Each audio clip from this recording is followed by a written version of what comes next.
ምዕራፍ 8 እንግዲህ በክርስቶስ ኢየሱስ ላሉት አሁን ኩነኔ የለባቸውም። በክርስቶስ ኢየሱስ ያለው የሕይወት መንፈስ ሕግ ከኃጢአትና ከሞት ሕግ አርነት አውጥቶኛልና። ከሥጋ የተነሣ ስለ ደከመ ለሕግ ያልተቻለውን እግዚአብሔር የገዛ ልጁን በኃጢአተኛ ሥጋ ምሳሌ በኃጢአትም ምክንያት ልኮ አድርጓልና። እንደ መንፈስ ፈቃድ እንጂ እንደ ሥጋ ፈቃድ በማንመላለስ በእኛ የሕግ ትእዛዝ ይፈጸም ዘንድ ኃጢአትን በሥጋ ኮነነ። እንደ ሥጋ ፈቃድ የሚኖሩ የሥጋን ነገር ያስባሉና፣ እንደ መንፈስ ፈቃድ የሚኖሩ ግን የመንፈስን ነገር ያስባሉ። ስለ ሥጋ ማሰብ ሞት ነውና፣ ስለ መንፈስ ማሰብ ግን ሕይወትና ሰላም ነው። ስለ ሥጋ ማሰብ በእግዚአብሔር ዘንድ ጥል ነውና፣ ለእግዚአብሔር ሕግ አይገዛምና መገዛትም ተስኖታል። በሥጋ ያሉትም እግዚአብሔርን ደስ ሊያሰኙት አይችሉም። እናንተ ግን የእግዚአብሔር መንፈስ በእናንተ ዘንድ ቢኖር በመንፈስ እንጂ በሥጋ አይደላችሁም። የክርስቶስ መንፈስ የሌለው ከሆነ ግን ይኸው የእርሱ ወገን አይደለም። ክርስቶስ በእናንተ ውስጥ ቢሆን ሰውነታችሁ በኃጢአት ምክንያት የሞተ ነው፣ መንፈሳችሁ ግን በጽድቅ ምክንያት ሕያው ነው። ነገር ግን ኢየሱስን ከሙታን ያስነሣው የእርሱ መንፈስ በእናንተ ዘንድ ቢኖር ክርስቶስ ኢየሱስን ከሙታን ያስነሣው እርሱ በእናንተ በሚኖረው በመንፈሱ ለሚሞተው ሰውነታችሁ ደግሞ ሕይወትን ይሰጠዋል። እንግዲህ ወንድሞች ሆይ ዕዳ አለብን፣ እንደ ሥጋ ፈቃድ እንኖር ዘንድ ለሥጋ አይደለም።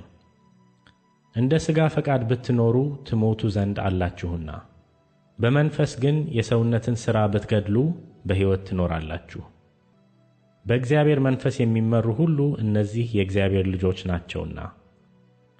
አባ አባት ብለን የምንጮህበትን የልጅነትን መንፈስ ተቀበላችሁ እንጂ እንደገና ለፍርሃት የባርነትን መንፈስ አልተቀበላችሁምና።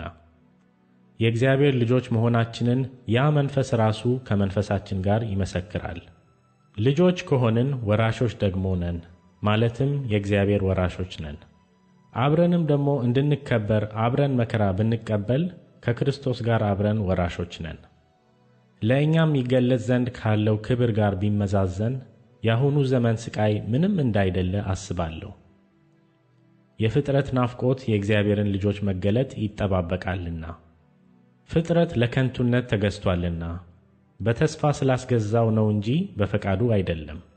ተስፋውም ፍጥረት ራሱ ደግሞ ከጥፋት ባርነት ነፃነት ወጥቶ ለእግዚአብሔር ልጆች ወደሚሆን ክብር ነፃነት እንዲደርስ ነው። ፍጥረት ሁሉ እስከ አሁን ድረስ አብሮ በመቃተትና በምጥ መኖሩን እናውቃለንና። እርሱም ብቻ አይደለም፣ ነገር ግን የመንፈስ በኩራት ያለን ራሳችን ደግሞ የሰውነታችን ቤዛ የሆነውን ልጅነት እየተጠባበቅን ራሳችን በውስጣችን እንቃትታለን። በተስፋ ድነናልና። ነገር ግን ተስፋ የሚደረግበቱ ነገር ቢታይ ተስፋ አይደለም።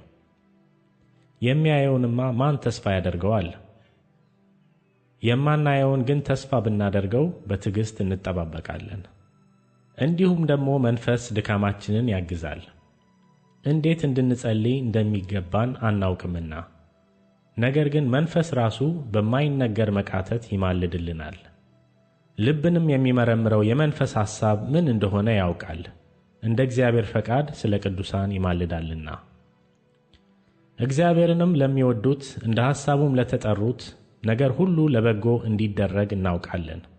ልጁ በብዙ ወንድሞች መካከል በኩር ይሆን ዘንድ አስቀድሞ ያወቃቸው የልጁን መልክ እንዲመስሉ አስቀድሞ ደግሞ ወስኖአልና።